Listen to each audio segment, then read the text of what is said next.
Okay, we've got our top three finishers from today's Supersport race here at WeatherTech Raceway, Laguna Seca. Our winner, PJ Jacobson, second place, Matthew Skoltz, and third place, Blake Davis. We'll get started with Blake. It's Blake's third podium of the year and first since Barber. What's changed since Barber to now, or have you more comfortable with the bike, or is this just a track you like? I think it's a little bit of both. I really struggled at these last few rounds, and I think I was just putting a lot of pressure on myself. I also really like this place. I've been having a ton of fun out here, and the bike feels amazing. I think just having more fun kind of makes everything feel better. I think it's all just come together at this round. So does this help for tomorrow, a little more confidence? Yeah, definitely a lot more confidence for tomorrow. I had a nice start, and I was right on the back of Matt and PJ, and then just started making mistakes. Calmed myself down a little bit and kind of regrouped. Sat behind Kayla and Corey for a little bit, and then once I made my way through, I just tried to put my head down and put in some fast laps. Okay, thank you. Second place today, Matthew Skoltz. It's his 10th podium of the year. He's our championship points leader. It's 23 points now. It looked to me like you had everything under control, and then kind of the race changed a bit with the incident in the lap rider and the corkscrew. Yeah, I don't know. I don't know what that guy was actually doing. He was looking back, and I think he was just focusing on us, that he kind of forgot how close he was and just ran through the corkscrew and came straight across me. I had to roll off, almost hit him. Then I was kind of panicking about PJ closing in, almost tucked the front into the final corner. And I went from not hearing PJ's bike to me knowing that he was right there, So then I just started riding a little bit defensively, riding a little bit tight, and he made a pretty good move into corner 6. I thought he was going to actually run out wide, and lose the drive. Running up to the corkscrew, I was going to pass him there, but he broke late and he held it well. And then on the final lap, I was going to try to close up to him and make a move somewhere, and just unfortunately into the second corner, I backed it in way too much and almost ran off the track, and I think PJ had it from there. Overall, it kind of sucks to finish second because we've won 6, races on the trot there. So overall, we've only lost 5 points in the championship, still have a 23-point gap. So I'm pretty happy there. It's going to try to bring something back tomorrow.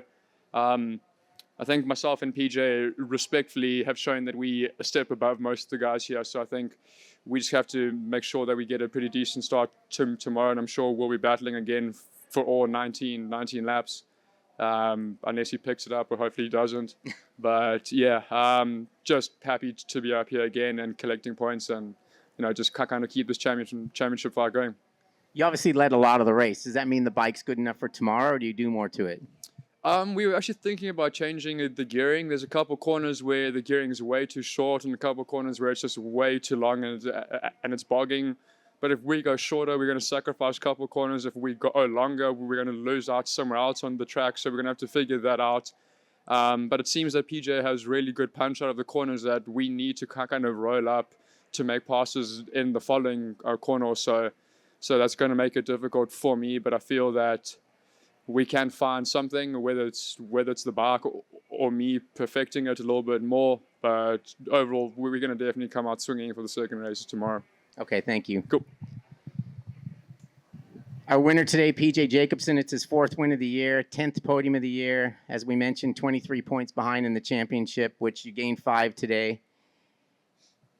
It looked like you were there, you're there, but just not close enough until actually the corkscrew incident happened, and then you were able to latch on. Then all of a sudden you're past him and took off a little bit. Did you have something in store for the end of the race? I mean, yeah, I was sitting behind him for most of the race. I felt quite comfortable, but our pace I thought was very good. We were consistently doing 27.0 to 26.8. So it was 1-2 tenths. I mean, and you're going around Laguna 1-2 tenths every lap is a lot. So to make a small mistake, or you get a backing in, or a small movement from the rear coming off the corner, we'll let the other guy get away quickly. So I feel like it kind of shows here a bit more at Laguna when you make a mistake, because we're so close in the lap time. So it's very difficult. We're on the edge, and the lap time is just consistently the same. But yeah, when that guy went down the corkscrew, he kind of backed it. Schultz backed up back to me. So I feel like I was there, but then It seemed like I don't know if he kind of slowed down at that point because of grip issues or what, but or I went faster. I'm not really sure, but it seemed like I was able to then latch onto him again.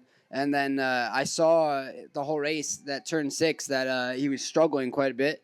Not now he knows for tomorrow, but yeah, it was a good overtake. And yeah, the last 2 laps when I passed him, I felt like I just had to push, but I didn't have too much grip either. So I feel like he was really killing me off of that turn 2. So we have to work on that as a team tonight, and also the last corner as well. Just too much spin off of the bike. So we need to go back and do our homework. They'll do their homework, and I'm sure the race pace will be even a bit faster tomorrow, and even another crazy race. Based on not getting any points in that second race at the Ridge, is there like a sense of urgency, like second place isn't going to be good enough? What do you mean? In each race. I mean, you go into each race going, I really need to win these races. I can't just finish second and have them pull away more since you lost those 20 points at the last round. I mean, yeah, I feel like every race that I go out there, I'm trying to do my best and try to win the race. That's the main thing for the team, is to try to win a race.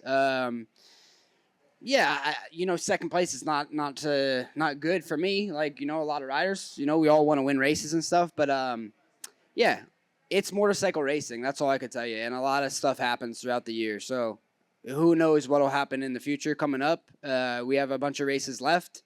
And, again, it's motorcycle racing. There's bad luck, good luck. It's just how it goes. Okay. Congratulations. Any questions?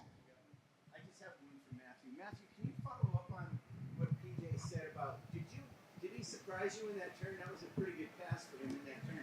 Were you feeling suspect through that area at all? No, I mean, I would never think of somebody passing into corner 6. It's a hell of a sketchy corner.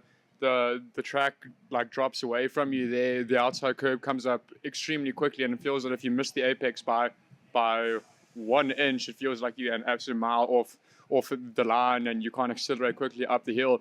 So when he passed me, I tried cutting back, but he still held the line well and drove up to the corkscrew well. I know that I was suffering there a little bit, but I didn't realize that he was going to pass me and still pull 1 or 2 bike lengths away there. But unfortunately, with these R6s and these Supersport rules, you can't change the traction control or the EB. Not that we have traction control, but you can't change the bike corner by corner. Whereas a Superbike, you kind of could. So you could have less EB there, have more in corner 5, less in 4, whatever it was. But now we just kind of have the bike set up that it works well throughout the whole track, and that is one of the weaker corners for me. So I don't want to make too many changes and then start changing corner 5 and 4 and all the rest of the third gear corners for me. So we're going to have to try to figure out something, whether we put more load on the rear tires so it doesn't back in or something else. But it's just unfortunately taking the best of the whole track, and that's just one of the weaker points for my R6 right now. But we'll try to figure something out. Overall, the bike did feel good, but we still have to try to solve some of those problems that we had.